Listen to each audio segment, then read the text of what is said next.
नमस्कार मित्रांनो, आज आम्ही आदर्श प्रतिष्ठान मंडळाचा टेज 20x20 टेज उभारलेला आहे.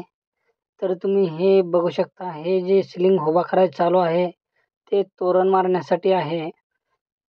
पावसामुळे हे आम्ही काम थांबवून आम्ही निघालो सोलापूरला.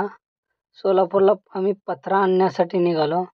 तर तुम्ही हे बघू शकता, हा पूर्णपणे नवीन पत्रा आहे आणि ते उत्कृष्ट प्रकारे आम्हाला गाडीत लोड करून सुद्धा देत आहेत. आणि ही गाडी पूर्णपणे लोड झालेली आहे. गाडी लोड झाल्यानंतर आम्ही निघालो घराकडे. घराकडे जाताना पावसाचं वातावरण असल्यामुळे आम्ही थांबलो हॉटेल जयशंकरला चहा पिण्यासाठी. व्हिडिओ आवडल्यास लाईक करा, शेअर करा आणि सबस्क्राईब करा आणि सपोर्ट सुद्धा करा.